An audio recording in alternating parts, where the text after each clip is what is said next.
Next chapter का name लिखो इसमें, ठीक है। नेक्स्ट चैप्टर का नाम लिखो, चैप्टर नंबर 7 ऊष्मागतिकी।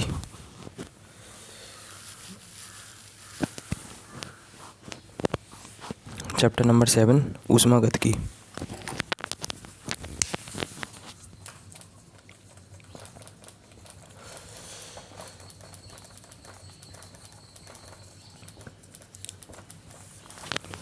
ऊष्मागतिकी यानी थर्मोडायनामिक्स।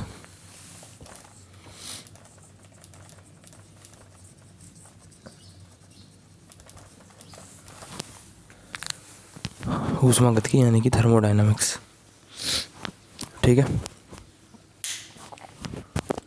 थर्मोडायनामिक्स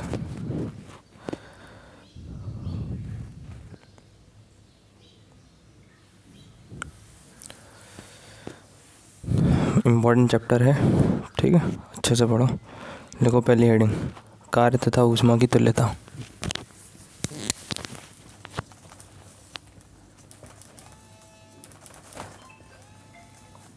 कार्य तथा ऊष्मा की तुल्यता।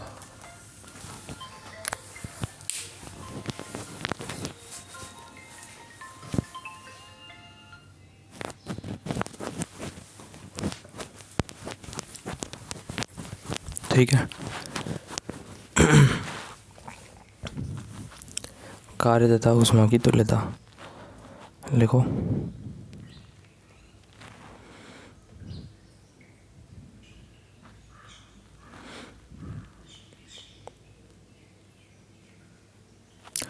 ऊष्मा तथा कार्य की तुल्यता। ऊष्मा तथा कार्य की तुल्यता का अध्ययन जूल एक साइंटिस्ट है, का अध्ययन जूल ने अनेक प्रयोगों द्वारा किया।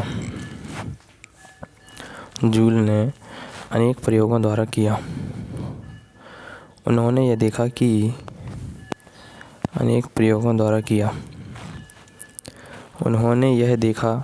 कि 4.18 into 10 की पावर 3 जूल, 4.18 into 10 की पावर 3 जूल कार्य से 4.18 into 10 की पावर 3 जूल कार्य से उतनी ही ताप वृद्धि होती है। जूल कार्य से उतनी ही ताप वृद्धि होती है जितनी कि 1 किलो कैलोरी ऊष्मा से। 1 किलो कैलोरी ऊष्मा से। 1 किलो कैलोरी ऊष्मा से।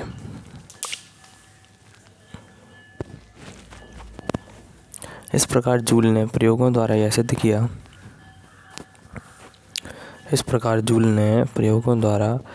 सिद्ध किया कि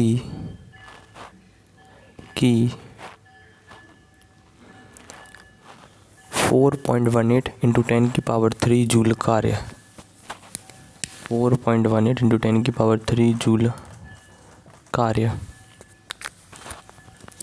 4.18 into 10 की पावर 3 जूल कार्य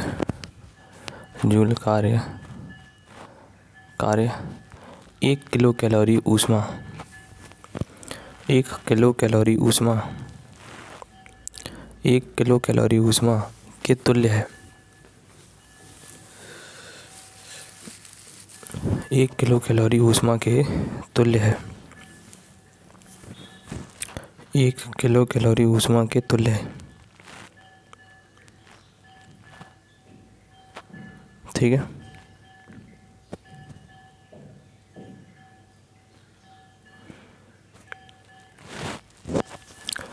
देखो नीचे लिख भी लो, 1 किलो कैलोरी बराबर 4.18 गुणे 10⁻³ जूल।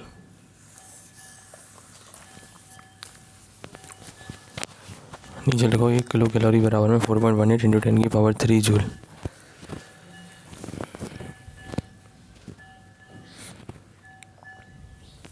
एक किलो कैलोरी बराबर 4.18 इंटू 10⁻³ जूल। लिख क्या?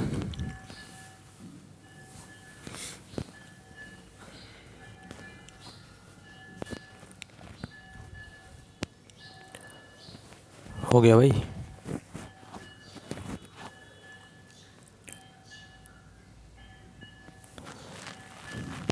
ठीक है, तो ये रिलेशन हो गया। इसके नीचे एक लाइन लिखो ज़रा।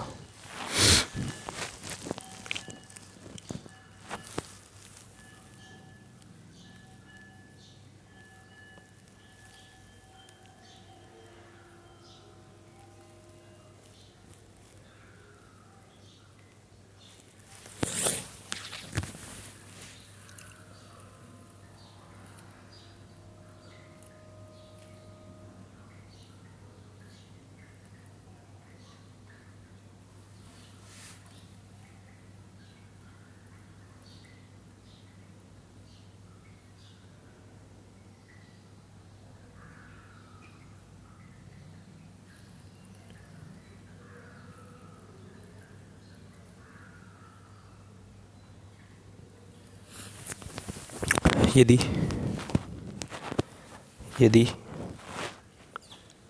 किसी वस्तु को W जूल कार्य करने पर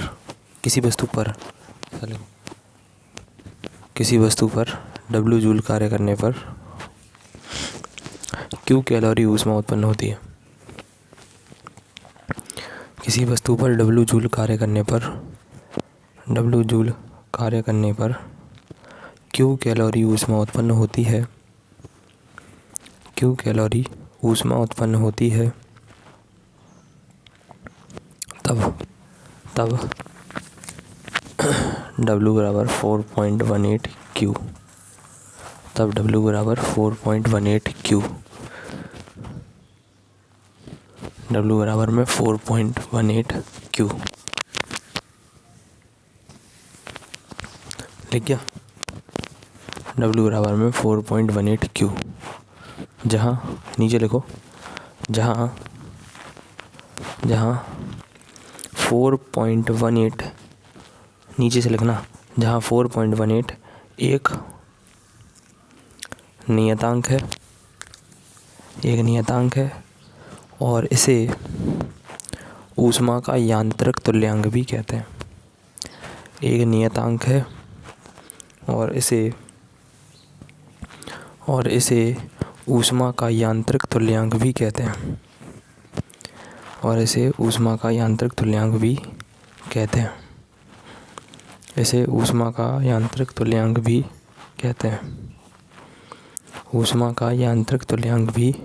कहते हैं। और कैपिटल J से प्रदर्शित करते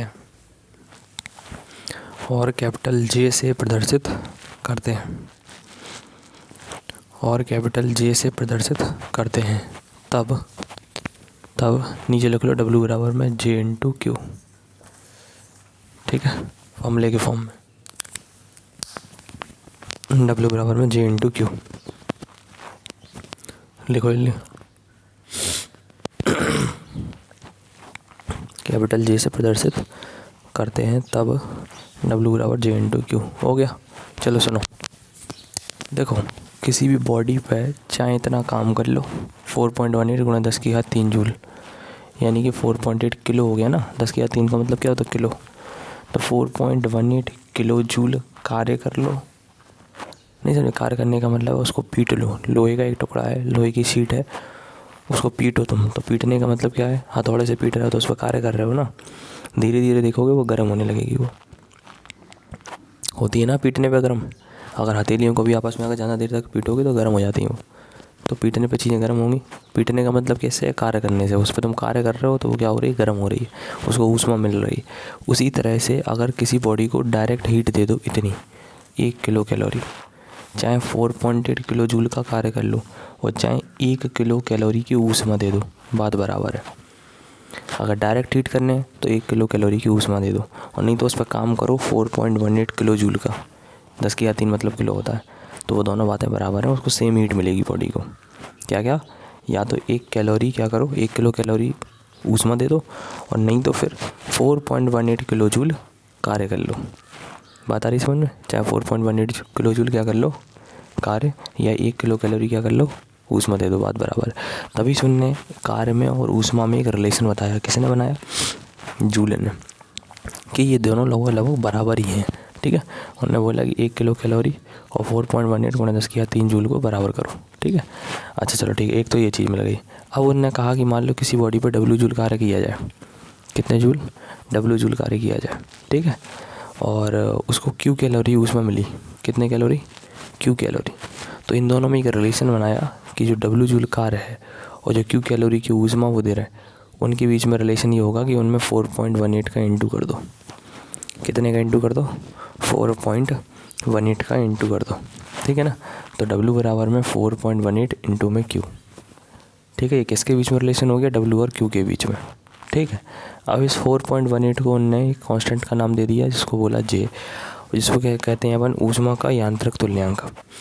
समझ गए ना बात को? जो J है कांस्टेंट है जिसको कहा उन्होंने ऊष्मा का यांत्रिक तुल्यांक, और J की वैल्यू और कुछ नहीं है, ये 4.18। W बराबर में J into Q, popular formula है, अपने को आगे न्यूमेरिकल में मिलेगा। किसके बीच में रिलेशन है? वस्तु पर किए गए कार्य और उस कार्य से मिलने वाली ऊष्मा के बीच में एक रिलेशन है। क्या है? W बराबर में कैपिटल J इंटू Q। ऊष्मा का यांत्रिक तुल्यांक किससे लिखा जाता है? J से। J की वैल्यू कितनी होती है? 4.18। समझ आ गई बात कि नहीं? और इस फॉर्मूले से हम कार्य को ऊष्मा में कन्वर्ट भी कर सकते हैं। कार्य को ऊष्मा कैसे बनाओगे? J से गुणा करके, इस तरह से। ठीक है, अच्छा नीचे लिखो।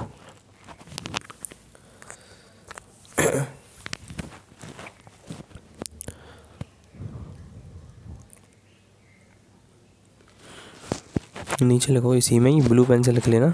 ऊष्मागतिकी कुछ सरल नियमों पर आधारित है। ऊष्मागतिकी कुछ सरल नियमों पर आधारित है।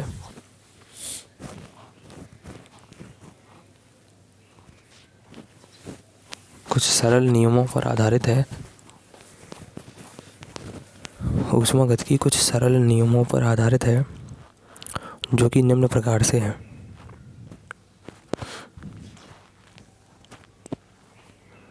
ऊष्मागतिकी कुछ सरल नियमों पर आधारित है जो कि निम्न प्रकार से है। पहला नियम है ऊष्मागतिकी का शून्यांक नियम। पहला नियम, ऊष्मागतिकी का शून्यांक नियम। ऊष्मागतिकी का शून्यांक नियम।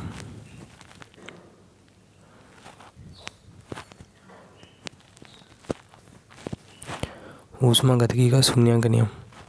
दूसरा लिखो, ऊष्मागतिकी का प्रथम नियम।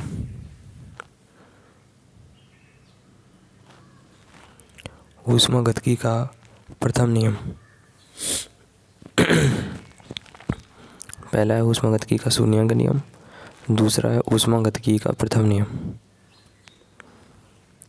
फिर है ऊष्मागतिकी का द्वितीय नियम, सेकंड लॉ। ऊष्मागतिकी का द्वितीय नियम,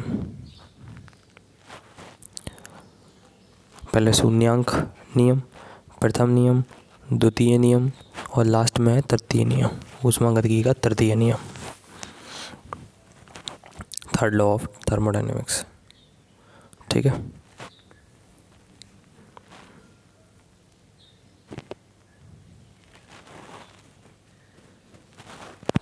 हो गया।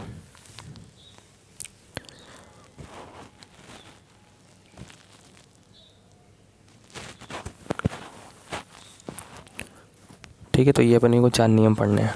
इसके पहले एक हेडिंग लिखो, ऊष्मागतिकीय चर, थर्मोडायनेमिक्स वेरिएबल।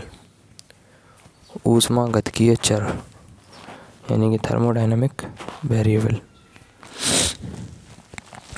ऊष्मागतिकीय चर यानी कि थर्मोडायनेमिक वेरिएबल। ऊष्मागतिकीय चर यानी कि थर्मोडायनामिक वेरिएबल। ठीक है, थर्मोडायनामिक वेरिएबल। तो लिखो इसमें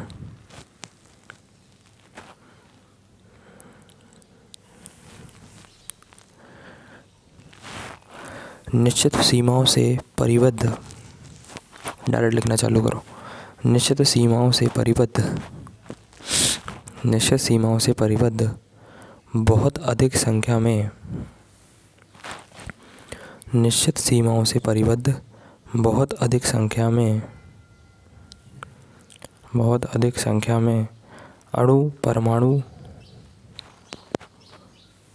बहुत अधिक संख्या में अणु परमाणु के ऐसे समूह को, अणु परमाणु के ऐसे समूह को, ऐसे समूह को जिनका एक निश्चित दाब, आयतन और ताप,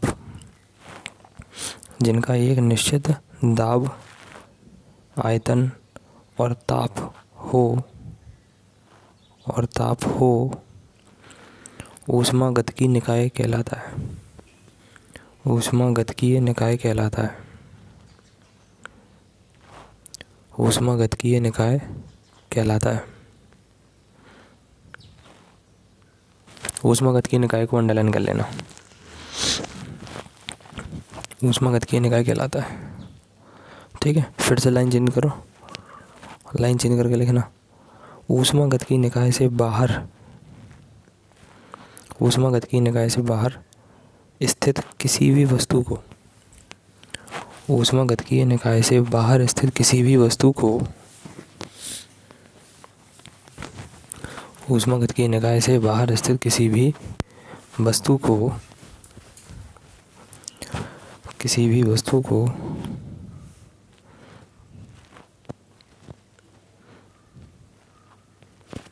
निकाय से बाहर स्थित किसी भी वस्तु को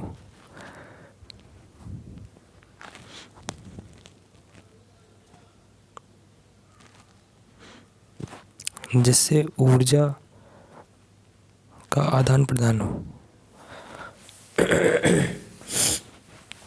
जिससे ऊर्जा का आदान प्रदान हो, आदान प्रदान हो, परिवेश कहलाता है। परिवेश कहलाता है। परिवेश को अंडरलाइन कर लो। परिवेश मतलब सराउंडिंग, परिवेश कहलाता है। ठीक है, फिर लाइन चेंज करो, परिवेश को अंडरलाइन कर लेना और फिर लाइन चेंज कर दो। उसमें लिखो किसी भी ऊष्मागतिकीय निकाय की व्याख्या, किसी भी ऊष्मागतिकीय निकाय की व्याख्या, निकाय की व्याख्या दाब P, कैपिटल P, दाब P, आयतन V, दाब P, आयतन V और ताप T, कैपिटल T, और ताप कैपिटल T, दाब P, आयतन V और ताप कैपिटल T,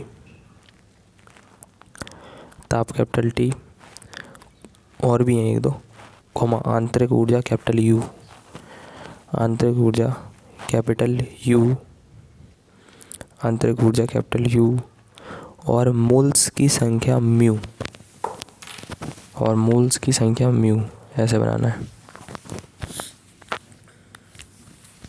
मोल्स की संख्या म्यू के पदों में व्यक्त की जाती है। मोल्स की संख्या म्यू के पदों में व्यक्त की जाती है।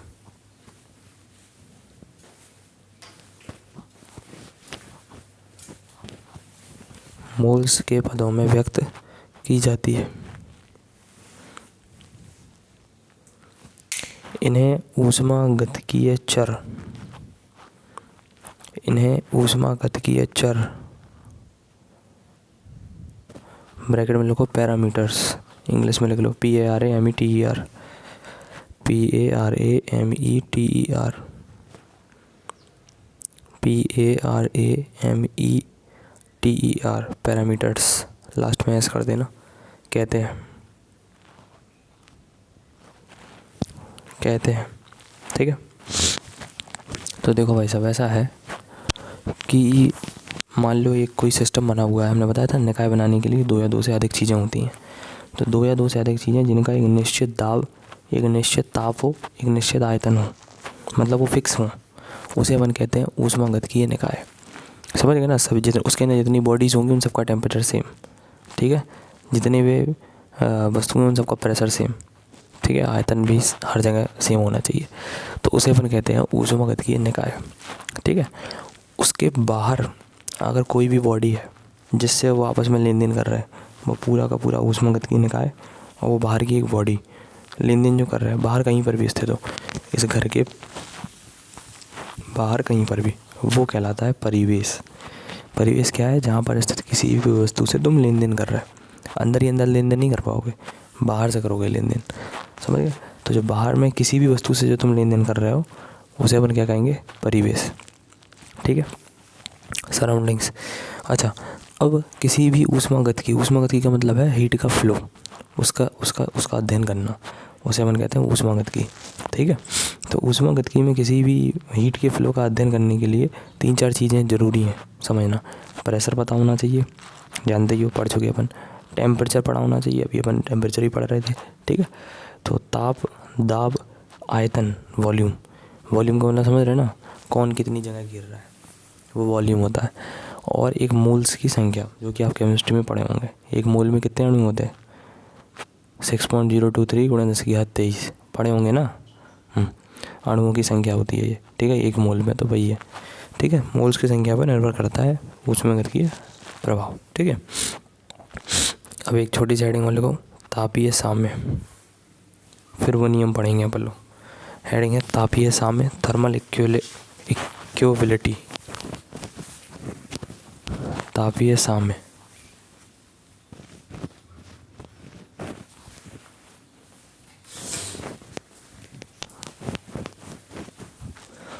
तापीय साम्य, थर्मल इक्विलिब्रियम।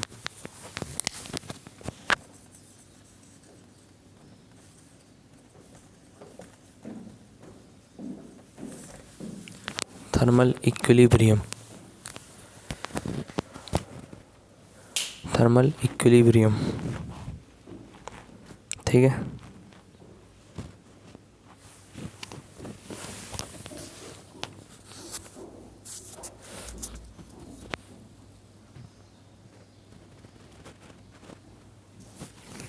देखो, यदि किसी निकाय में दाब, आयतन, ताप, कॉमा लगा के लिखना। यदि किसी निकाय में दाब, आयतन, ताप, दाब, आयतन, ताप, दाब, आयतन, ताप में समय के साथ परिवर्तन नहीं होता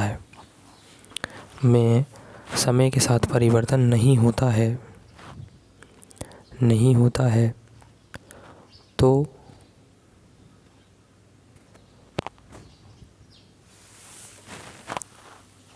वह साम्य अवस्था में कहलाता है। साम्य अवस्था में कहलाता है, इसे ही तापीय साम्य कहते हैं।